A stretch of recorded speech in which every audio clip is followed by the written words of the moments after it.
Morgan Mitchell, welcome to the Dylan Friends podcast, my friend. It's been a long time in the making, and it's very special to have you in. No, I'm happy to be here. Now, how have you been? Because we've been in constant chats, and there's been a bit going on. It's an exciting time. Actually, it's been a really weird time with COVID, which we'll get into. But how are you? What's been news, and what are you up to? I'm good. Okay, good. Not much, obviously, because of COVID. So this is like my first time at home in winter, I think in 8 years or something. So I think, like, to be honest, I'm actually hating it. I don't know how you guys do it, but this will be my first and last winter. I'm not doing it again. I'm dead set struggling. I'm not even saying this, but I've been talking to my friends, and obviously you know, but living in Sydney for the last couple of years, and then like coming back to this weather is honestly depressing. And you don't realise how much impact the weather has on you as like your happiness. Yeah, 100%. And I was like to Nana the other day, who's my training partner. We all know Nana. Yes, we do. I was just like, dude, I can't wait for winter to be over. Like, we've got one more week. And this is at the start of June. She's like, you dumb idiot. No. A lot more. Like, it's always dark. It's depressing. And we can't do anything. So I'm just, what? Okay. There's nothing to do. It sucks. The first part of the show, because obviously getting on the show is a big get. You're a superstar. You're Australia's best athlete. And Dylan, not really, but let's roll with it. And Dylan Friends, you know, we only get the best. And we landed you, but it took me some convincing. And I had to hustle hard. I had to really hustle hard. And obviously, to get you on the show, I had to get you the Tissa watch. Now, I've come in to get you this Tissa watch, and they're a big sponsor of the show. They love the show and they love you. Yeah. I got you this watch. And sort of, I'm trying to plan this in, but working it out is two questions. One, you love Tissot watches. Absolutely. Two, have you ever sent the wrong message Oh my God. to the wrong person? Because I think you might have. Yeah. It was an accident. So basically, I've Hey, said, we've all been there. I've said, Morgan, can you please come on the show? Can you please come on the show? Like, by the way, I can get you this watch if you come on the show. And you've been like, yep, sweet. You didn't reply before that until I told you can get the watch. And you've loved it. You said, yep, fantastic. Love Tissot watches. I'll come on the show. And then what happened? You've sent me a screenshot of the watch that you meant to send to your boyfriend saying, I've got this watch because I'm coming on the show. No. So the watch you sent, I thought was silver. Yep. Okay. Yep. I'm allergic to silver. How can you be allergic to silver? I've never heard of someone being allergic to silver before. So as a gift, I think it was my 18th birthday, one of my friends bought me this Tiffany & Co. bracelet. And We I was don't like sick. Tiffany & Co. I do love it. We love Tissot. Tissot. Yeah. Anyway, I put this bracelet on, and the next week, I'm not joking, from my wrist to my elbow was like this full-on Black Plague rash. And I was just like, fuck that. Chucked the bracelet away, didn't even care, never like looked at it again. So it's actually a full hectic, it's insane. It's a thing. I mean, if they gave me a silver watch, yeah. Wow. Well, and so that's why I went on the Tissot website and said, okay, let's see if they've got any gold. And then I was meant to send... You know what, let's move on. I sent it to the wrong person. I looked like a dumbass. I looked ungrateful. I felt like I was being so ungrateful. You weren't at all. Because I love a lady who knows what she wants. And you epitomise that, which is great. In saying that as well, this isn't a tee up of anything, but have you ever sent the wrong message to the wrong person? Legit, like, have you actually done that in real life? Because I have. Not like badly, but like your heart still sinks. Yeah, there was one time. I can't believe I'm saying this. I love training. Yep. I'm a professional. We've crossed that bridge. Yes. But there was one time before, I think it was before, what trials was it? Olympic trials. And I was so ready to just send it because, you know, I'd been locked in for a whole year. And my coach was asking if I was ready for the final. I'm like, yeah, you know, I'll be there. I'll be at the track at this time, blah, blah, blah, blah, blah. We'll go through the race plan. I'm ready to just fuck it up. 2 minutes later, I'm messaging my coach thinking it was my friend. And I said, I can't wait to get so fucked up tonight. Oh, my God. I don't want to remember my first name. And my coach was just like, Morgan. He's like, what do you want about? Yeah. I'm like, as in I'm going to win. I'm going to get lactic acid. Let's just move on. We love it. Sure enough, you know, it was good. Like, he's very chill. Was he okay with that? I don't think he got it. Okay, good. Because he is older, so he was kind of reading it like, oh, maybe it's just a typo. Like, yeah, typos, they happen all the time. But I remember looking back on the message like, I'm a fucking idiot. Because he obviously knows what's going to go on It as happens. soon as it happens. happens to the best of us. There are some horrific stories out there about the wrong message to the wrong people, but we'll leave those for them to tell. Now, obviously you've been keeping busy as well. You've been training. As we said, Olympics would be happening Oh, literally in 2 weeks. 2 weeks, which Yeah. we'll touch on later. But something that I love, and I'm not joking, I genuinely love this.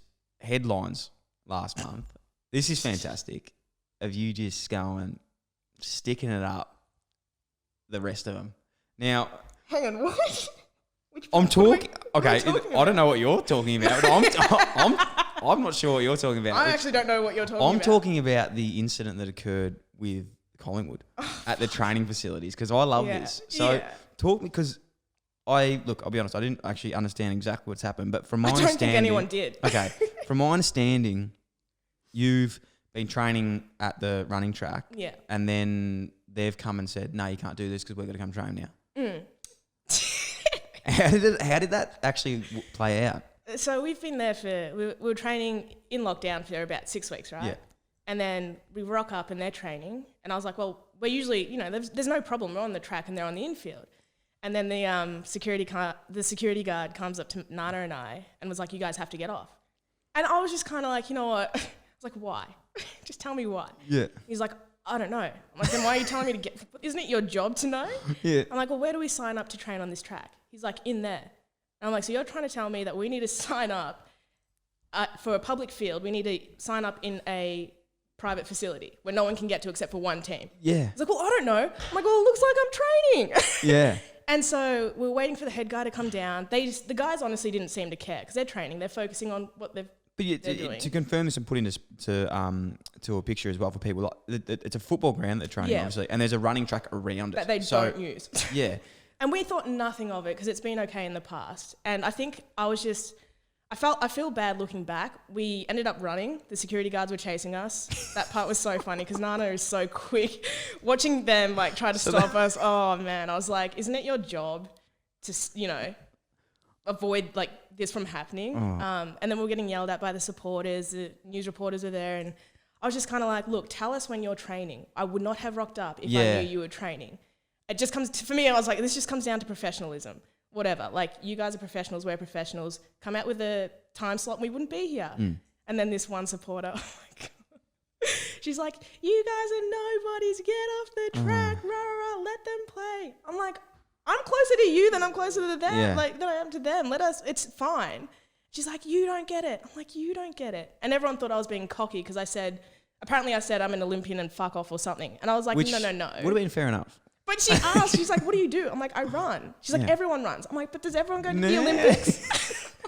And then she's like, it's a fair flex.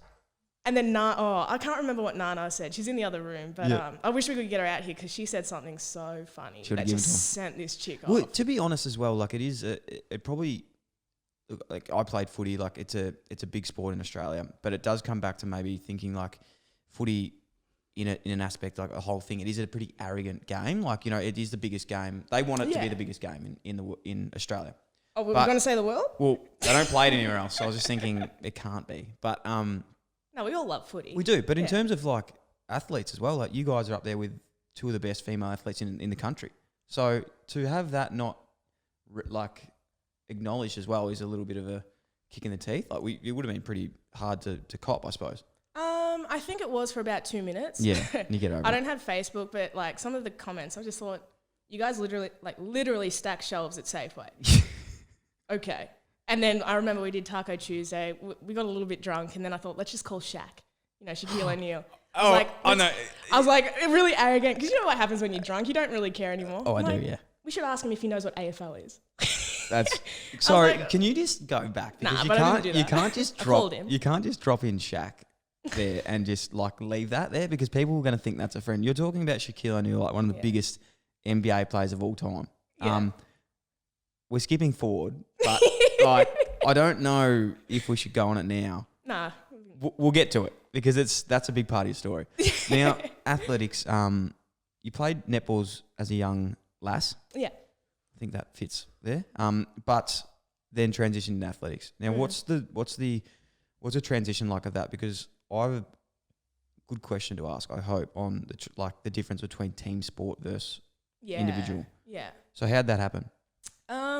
So I obviously played both growing up. I just wanted to be like my sister. So she was a big netball fan. I thought, I'm just going to kick your ass and I'm Yep. going to make all the teams there. Brittany? Liv, the older one. Yeah. Liv, okay. Yeah. So there's another one. Okay. There's actually 9. I thought I was so fucking cool then. Like, Yeah, no. Yeah, okay. And it got down, so it was 2012, and I saw that the 2016 Olympics had been announced in Rio, as Rio was the host city, sorry. And I remember being in class and I'm like, I want to go.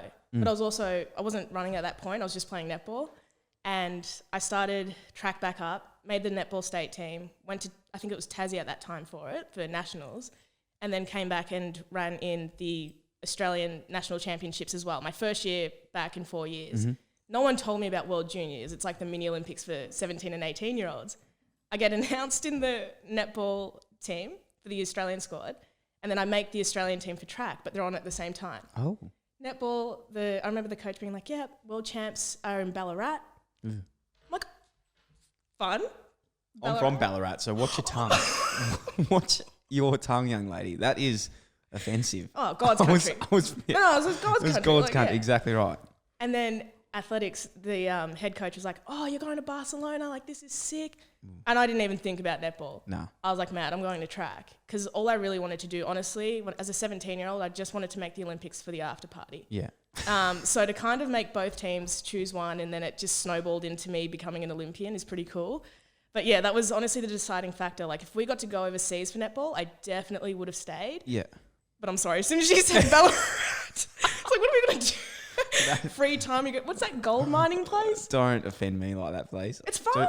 It's fantastic. What's it called? It's called... You don't even know. It is. It's called Sovereign Hill. Sovereign Hill, that's the one, yeah. It's called Sovereign Hill. And a matter of fact, I would be taking that over Barcelona any day. So, Wouldn't we all? Wouldn't we all? Well, look, you probably made the right decision because you've got to where you are now. One thing with team sport that I've always wanted to ask an individual athlete is I saw this like thing, and this isn't narrowing it down at all, but I saw this thing that Daniel Ricciardo said once, and it actually like really resonated with me in terms of like individual versus team sport. He said like, if the reason I chose individual sport over team sport, or the reason I like it over that, is because if I have a bad day and a shocking game in footy, right? But Kind my of team like 3 wins. touches? 3 touches, But exactly. 43 almost touches. Exactly. But my team wins. Yeah. Like, you feel good, but you've actually done pretty bad. Whereas, like, Sorry, I'm not laughing.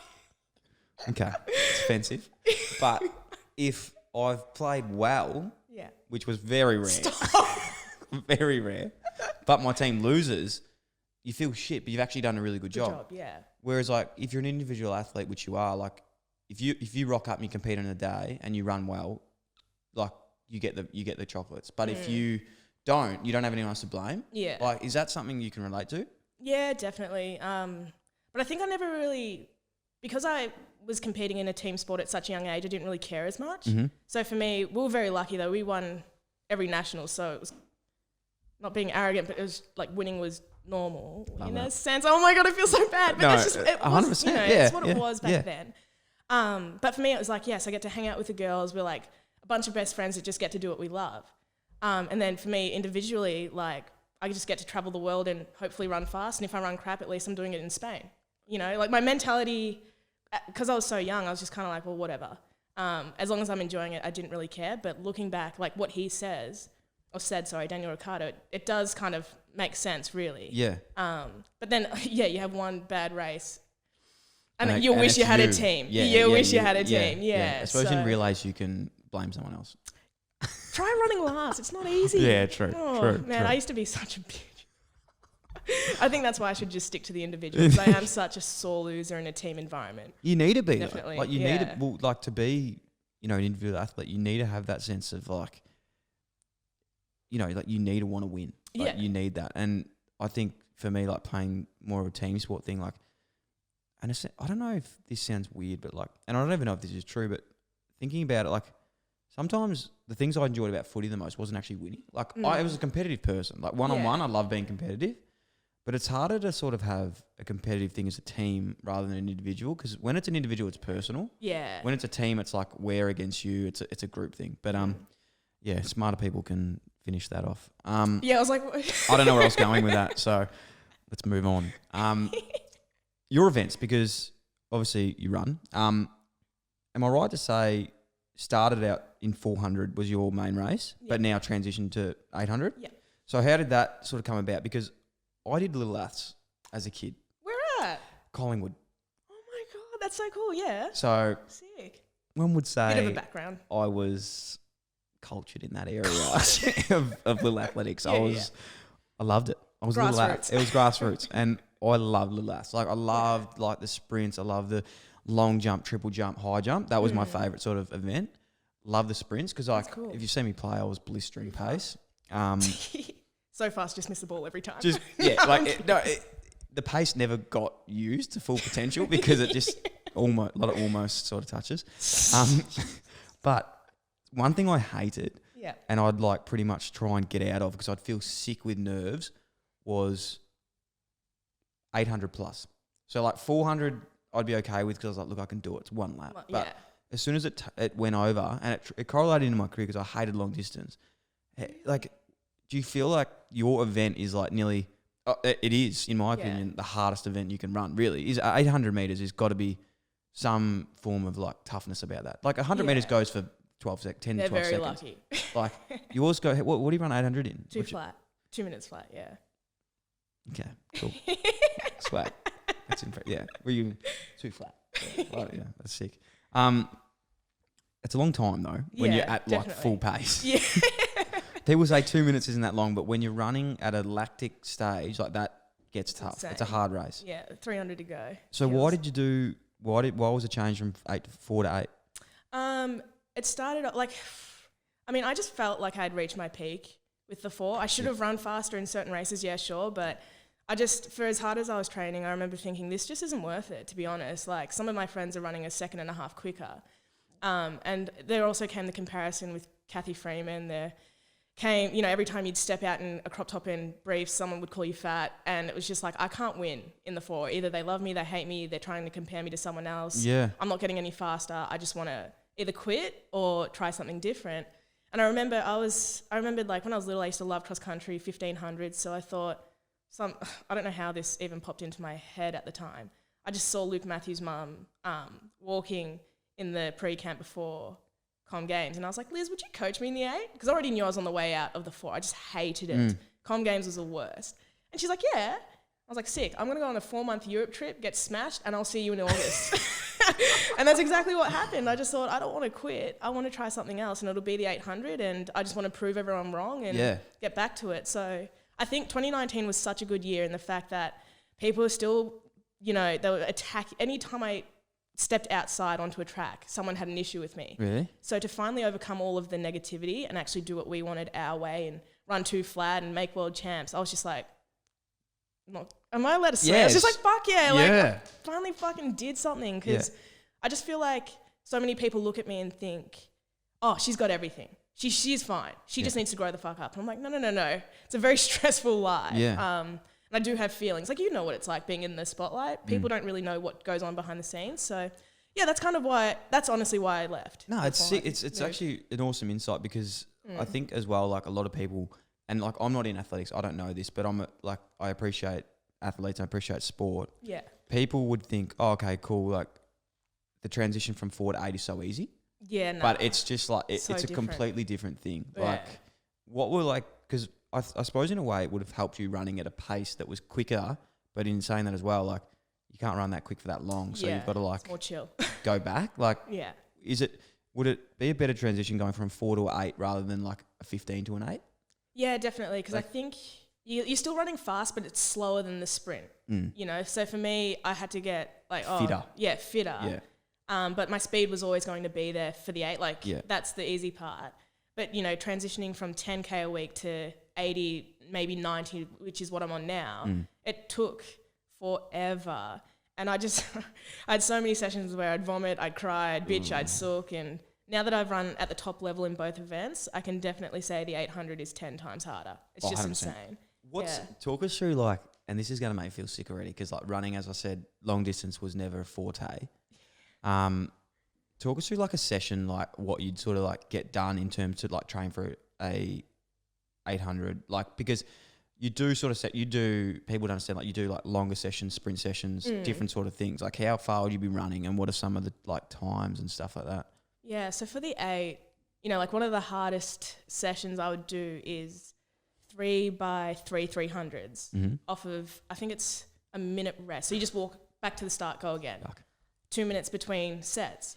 And they're all at race pace. So for me, it'd be like 44, 45. Oh. But by the 9th one, I usually, because I always burn my cookies early, I'm running like 50.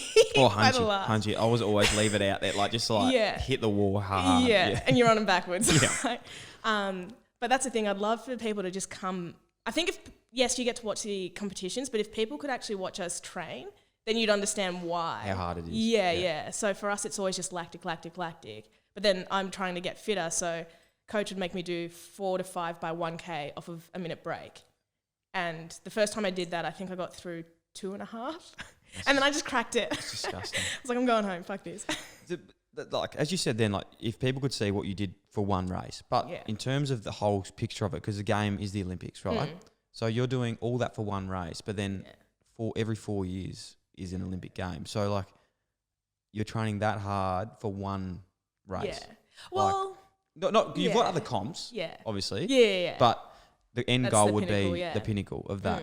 And I suppose, like, on the topic of the Olympics now, like, it's meant to be on, obviously. It's not. But how were you tracking for that? Yeah. And then, like, probably, how are you tracking for that? And, like, is the delay maybe annoying for you? Or is it actually like, well, look, I can actually get more work in now and get ready for next year? Yeah, I mean, we were tracking pretty well. We started off really slow, but my last few sessions were the fastest times I've clocked in training ever. So I was like, yeah, we're on. This is going to be a piece of cake. But then when I heard of the announcement that it was going to be postponed, I think, this is sad, but I was probably upset for like half an hour. Then I realised I'm lucky enough to have gone to one already, so I know what to expect. Yes. Nana, one of my best friends, obviously, she's next door. It was her birthday in a week, so I'm like, well... looks like we're going to Sydney. We're just going to... Was that when we met? Yeah. Okay, there we go. It was my birthday. Fantastic. It was kind of like a bit of a blow, but now I just said to my coach, cool, we've got another, we've got another year to get fitter, faster, stronger. And whether you're in a good position or not, it's like, just take the year for what it is. People are actually dying. Like, this is just a bit of running. Like, so true. So I think, when I put things into perspective, it was like, I'm sad, but... it's just running. 100%. You touched on it as well, and my bad skills have just totally missed this. But the Olympics, obviously in Rio. Let's go back. Huge. Like what a time. What a time. That was fantastic. How was that for you? Like, what are your memories of it? Obviously back. So that was when you were running the 400, weren't you? Yeah. So that was pre that. How was it? Heartbreaking and awesome. Obviously, like.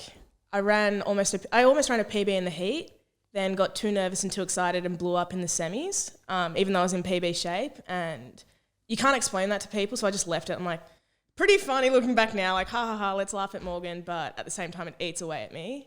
But then again, it's like our relay ran really well. I think we've ended up 7th, in the world, which is awesome. Run a few PBs as splits. Let's just kind of look at the positives. And then I guess I only really remember the dining hall and a little bit of the after party. I didn't want to say it, but a little bit of the after party. So you're saying once you finished up, let's not better end the best part, like a lot of athletes say, like getting to the Olympics is a pinnacle. Like you get to compete your event, but the best thing about it also is like being around some of the best athletes in the world. It's insane. And you probably suppose like once you've done your event, there's probably just a breath of fresh air just goes off. You're going like, fuck, like at least I'm done now. Like no matter what the result, I can let my hair down. I suppose like after events, like how loose does that get? Like the Olympic Village, like how crazy is it? Look, I don't know if to my sponsors listening, I love you guys. Yeah. We love Adidas now. We love Adidas. Yeah. We love Solara. Oh, Solara. Love Clarence. We love you all. We love you. We're just trying to tick them off before I lose them. No, look, I've seen some shit. Yeah. But I've never seen anything quite like an Olympic after party. For myself, I'm just going to say, I get drunk, naked or lost, whatever. That's like the triple threat. I remember I don't know where I ended up in Rio, but it cost me and this Olympic weightlifter, this US weightlifter, sorry, $2,000 to get home because we got rolled by a taxi driver. Would you go to a favela or something? A Pardon? The favelas. favela? A Yeah. favela? I couldn't tell you where I ended up, but the only way I was going to get home is if I coughed up 2K with this guy. And I was just like, I don't know you and you don't know me. Are we going to split it? So yeah, we did. And I finally got home. I think it was at like 3:30. That was the first night. And then the next night, it just got progressively worse.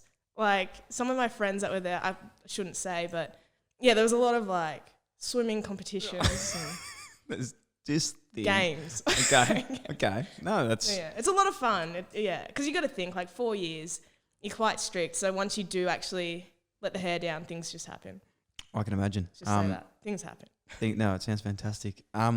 Off the track, because you are more than an athlete. You are your own self, and that's what I love about you, because that's the epitome of the show. Be yourself, and you're cool. I'm not gonna lie, you're pretty cool. You got the great fashion. You're looking very swag, which is a cool word that the kids like to use. Swag, dope. That's cool. Trust me. Yeah. Where do you, with the style, like you've obviously got some swag tats now too. You got the whole like the arms and like. Can you talk us through like what do some of those mean? If you're happy to, divulge, what are some of the mean on your arms and whatnot? Yeah, no, they're all different. Like I had a few things growing up that had happened to me that really affected me, and a lot of my tattoos mean like to be free, not listen to anyone, just go about your own path. And like my favorite one is probably the Nefertiti on my arm because that's for my mum. Is that Egyptian? Yeah. Yes. All of mine are really Egyptian inspired. Yeah. But yeah, it's just stuff like, she wears a male headdress to play the role of the father and the mother because she's a single mum.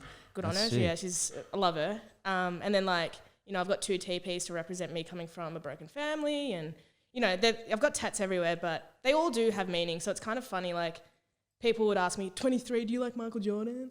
I'm like, no, I actually never had a birthday party because I hated them. And my 23rd was my first like, that's unbelievable. Yeah, I got a cake for once. Yeah. I was never into it because I was scarred when I was 10 after this one thing happened. That someone just took my birthday away from me essentially. Yeah. So I was just like, birthdays, I'm never doing that again. It's unreal. So yeah, that's why, and then you tell people about the meaning and they're like, oh, I actually really like it. I'm like, now you like it. Yeah. Because there's something behind it. I suppose, I suppose this is exactly your story, but like you don't get a tattoo for someone else anyway. Like the tattoo's for you. Like it's for your story. Like you get that because it means something to you. So it's not for someone else's. Yeah. But if it doesn't, who cares? Exactly. I like it. I've got a horrific tattoo. What do you have? Oh, it doesn't mean anything. What is it? No, I've got a toe sleeve. A pardon? A toe sleeve. As in like... A toe sleeve. Like something for your arm but on your toe. Yeah. Have you not seen this? This is the toe sleeve. God. So oh my God. The toe sleeve here. So is that stick and poke? It's my mate did that. My mate Hal Hunter did that. It's a horrific tattoo. It doesn't give him, and I've got hairy toes too. What does JM mean? That's just my friend James Moxon. So we all just had a few cordials one night, and we got each other. Crazy what can happen when you're on the cordials. Yeah, it does. It's true. It happens. And look, I regretted that for so long, but then now it's just a part of me, and I'm like, oh, I just love it. It actually is a part of me, but it is a part of me now as well. So I'm all for tattoos. Like toe sleeves is something that I'm trying to bring back. Would you ever be interested in getting a toe sleeve? Look, I've got a few foot tats. I don't know how you did the toe, because if you saw how much I was sweating, people don't. When I got my foot tat, mate, it's disgusting. Did that hurt your toe? It fucking killed. Yeah. Like it is honestly, it gives me goosebumps thinking about how much it hurt. Nerves and. I think I did the hardest spot that you could. Yeah. Pre-tap, but look, I'm sort of done with the ink. But unless some more toe sleeves, maybe. I'm a toe sleeve, strictly toe sleeves. Yeah. I've got ugly feet, so I'm not even gonna strictly. Something else I love about you, and is cool is you're in a documentary. Yeah. It's pretty swag. It's pretty dope. So that was cool. Like game changers. Obviously, it's a documentary about vegan, becoming vegan, eating vegan food. Oh, we could talk about this forever because, like, we were chatting off air about this, and we've talked about this in the past. But I don't eat a lot of meat at all. How was it for you? How was that doco? Because it was pretty sick. Yeah, I mean, I didn't expect it to blow up the way it did. Like, I was on my way to a race in Germany when I got a call from Anna Weatherlake saying, James Cameron. And in my head, I'm like, yes. By the way, James Cameron, like Avatar, Titanic. Yeah, all the works. Something else. Yeah. Exactly. They're the only ones I know. Yep. She said, yeah, he wants you in this documentary. Would you be keen? And I was just like, yes. Like, fuck, yes. I love the Titanic. It's one of my favourite movies growing up, so absolutely. And then when I met the team, they're like, yeah, it might be at, Sundance Film Festival. We'll just see where it goes. But you didn't have Jackie Chan, Lewis Hamilton, Arnold Schwarzenegger and all that in it at the time when I shot. So you shot it like in your... 2016, straight after the after party, straight after the Olympics when I Straight was after you starting to paid gain 2K weight. and you said, I need to pay for this Uber from Ipanema to... I swear I ended up in Argentina. Okay. I'm not even joking. Good. It was good though. Yeah. But yeah, I was just like, yeah, I'll do that for sure. We shot for 2 days in LA and then over time, so this is 2016, I kind of forgot about it, to be honest. And then they'd give me updates every now and then. And then I was kind of like, this is not happening. Like, it's not really a thing.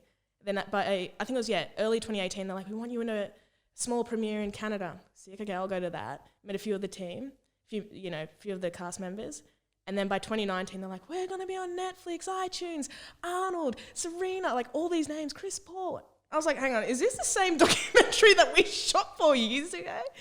And honestly, like from there on, it has been the best experience ever. Yeah. Like they did such a good job. I wasn't expecting it to be as good as it was. Yeah. And for anyone who hasn't watched it, like, and I don't know to get your opinion on this because like what I eat, like I don't do that because of any sort of, like hidden agenda. Like I just eat that because like I don't eat meat because my fiance was a vegetarian. She cooks. Like she's an incredible cook. So she'd cook all my meals. Yeah. And like I was going to a stage where she'd cook, I'd go and buy meat, add it to the dish. Yeah. And then I was like, fuck, like sometimes I'll just get tired and I'll be like, oh, I can't be able to go and get something. I'll just eat this tonight. I'll eat this tonight. I'll eat this tonight. And then I just started feeling like incredible. Yeah. Like it's hard to explain. Like I just, and 50% of that was like you feel good because you're eating, you know what you're eating. Yeah. The other 50% was like because you weren't doing harm to someone. And like, I don't want people to, like, for people listening, like, it's not about you. Like, it's not about me. It's not about you. It's just about, like, what you want to do. Like, I'm not saying, like, we're better people because we don't eat meat. And you're even better because you don't eat anything. But just fucking, like, maybe just do some research for yourself. It's crazy what personal choice can do to others. Exactly. It's personal choice. It's total personal choice. And I'd never force anyone. I don't actually care if people eat meat. Like, that's their thing. It's a tiring fight, I think. And I think that's why and I think that's why a lot of people don't eat meat because a lot of people are like pretty strong on it. Like, and it probably turns people off and they just go, no, fuck you. Like, they're immediate to judge. It's always like, sometimes people would come up and be like, but your protein, this, that, the other. I was like, where did this conversation even come from? I just walked in and you're already attacking me because you must be so deeply affected. Yeah. Like, so that was very weird because I didn't want... When the documentary came out, I was like, yes, amazing. I do get to tell a part of my story. But I also didn't want all of that attention because people would try and pick apart the smallest things. Yeah, exactly. And I was 21 at the time. Oh, you ate meat 3 years ago. It's like, do you still miss it? I'm like, I might miss this, like, the taste, I guess, but I don't miss everything that comes with it. Yeah. And there are alternatives, like Beyond Burgers, that taste the exact same, so I'm sweet. Yeah. And even for, like, with that as well, like you'd be so surprised of like I was the last person that would not eat meat. I'm telling you now, like as a guy, like I was the last person that would eat meat. Like I'd eat meat in every single meal. Yeah. As soon as you learn that like there is other ways to cook things that don't need meat, like it just opens up your whole sort of like life into like everything you eat, you can actually have this exact same. Like you actually can. And people go, no, you can't, but you actually can. Like if you just know how to do it. Yeah, 100%. But again, I'm not a salesman. I'm not like this. I don't actually really ever speak about this to my mates because like it's just like they can do their own thing. Yeah, I'm the same with my friends. This is how I feel. Like and I'm not doing it for a political agenda or even just to. I don't know how that would be political, but conspiracy theory. Yeah, it's just like Dylan's a vegetarian. No, but you're right. Like people straight away you tell people you don't eat meat and they go, oh, you're a fucking going. I think it'd be harder being a male that doesn't eat meat. I feel. Yeah. Maybe. Because a lot of guys I've talked to were like, oh, but I'm so big, I'm going to lose all this weight. And I'm like, okay. Yeah.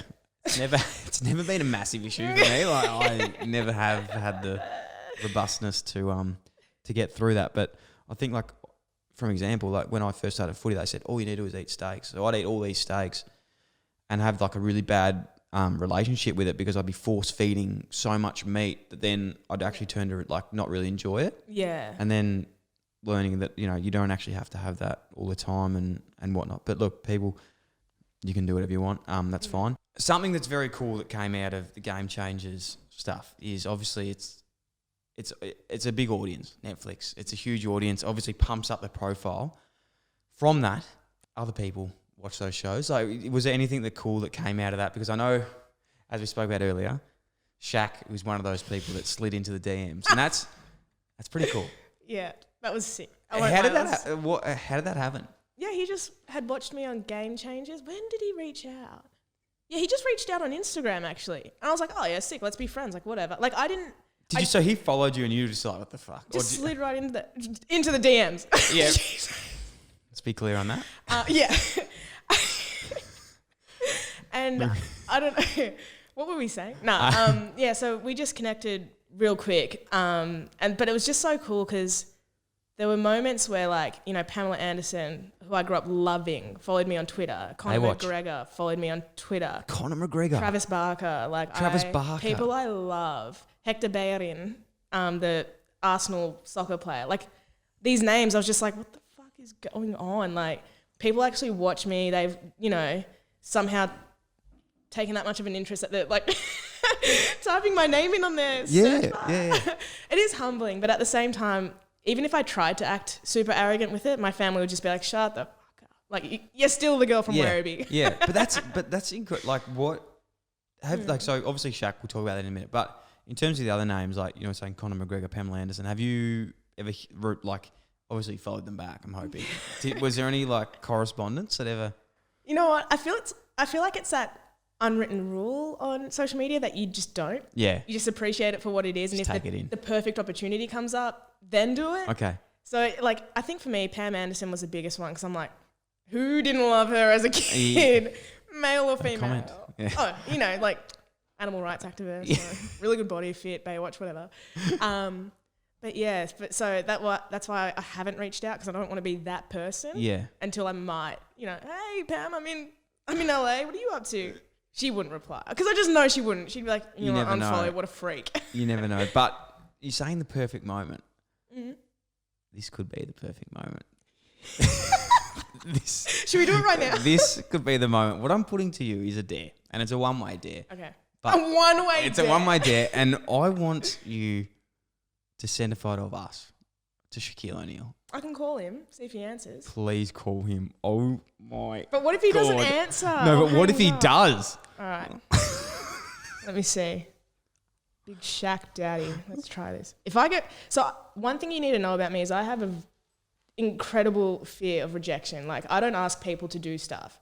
If I ask you on a coffee or lunch, whatever, you must be very important because it scares me. So doing this, I've got heart palpitations. Yeah, I like anyone can tell you. Yeah, she doesn't. You'll never see Morgan. She's always in her room because she doesn't want to ask anyone to do anything ever. Okay, let's just do it. So this is. I remember. Just blame it on the drunk call as well if he doesn't. Okay, it's FaceTime. Holy shit! Is that what I look like with headphones? You look great. Oh my god, I'll die if he doesn't. We'll try at the end of the night. It might be like time over there. What time is it? So 6:55 Atlanta. It'd literally be like 3 a.m.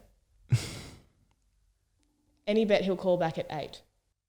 This is so embarrassing. No, it's not embarrassing. Mate, part of me sort of like happy he answered that he on Taco Tuesday.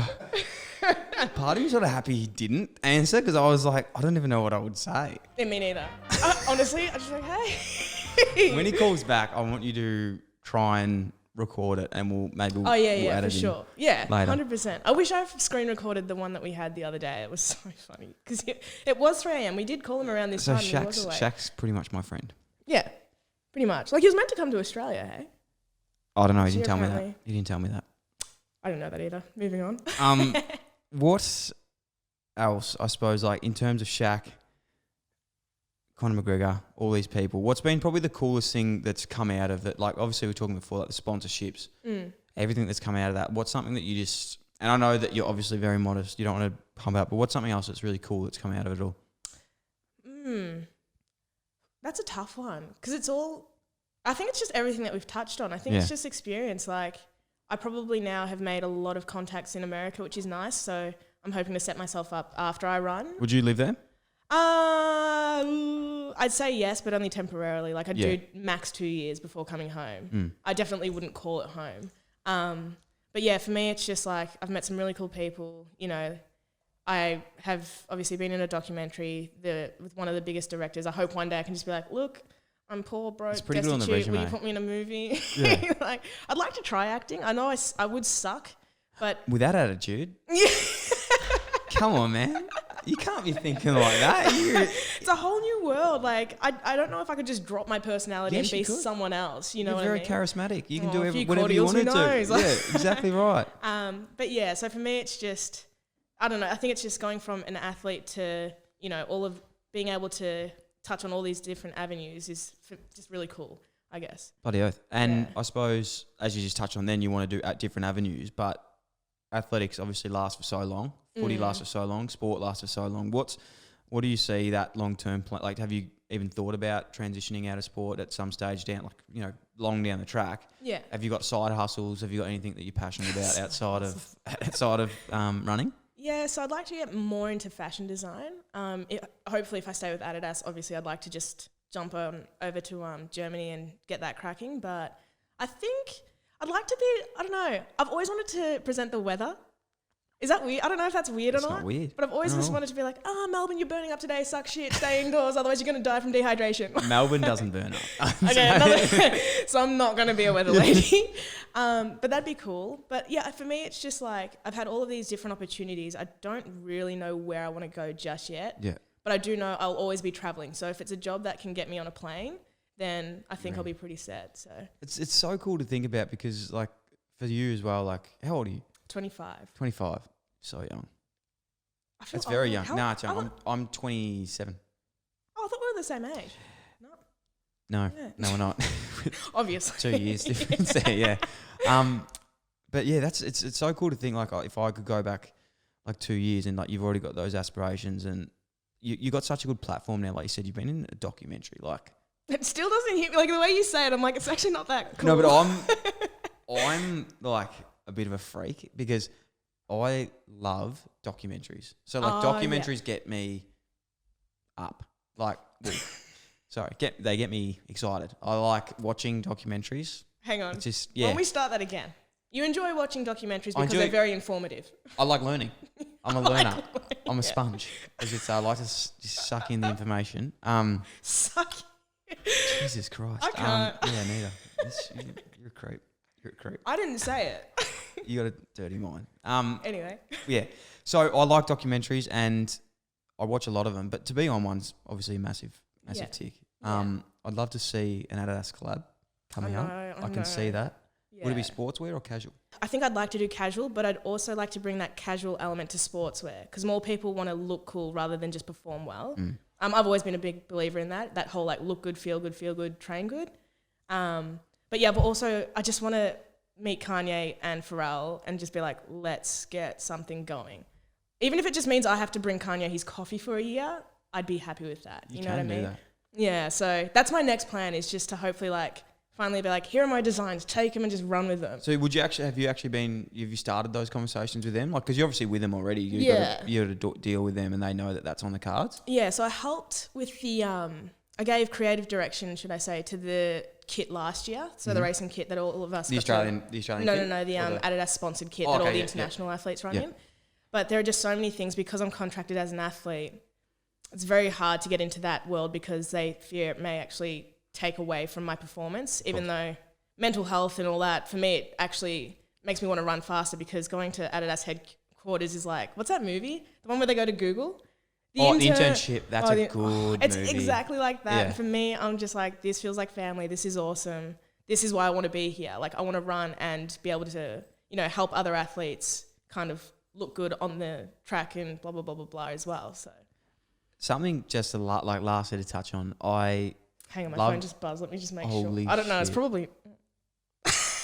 That's my table reservation. Okay. Sorry. Fantastic. Okay, we'll Just wrap it up. making sure. We'll wrap it up. Basically, what you said earlier about look good, feel good.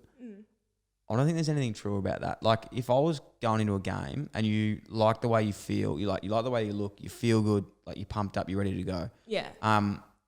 In terms of like kits and stuff like that, what are you a fan of? What makes you feel like fast? Is what I'm saying. Because I had a thing with footy, like I couldn't wear on a dry day, I'd wear white boots.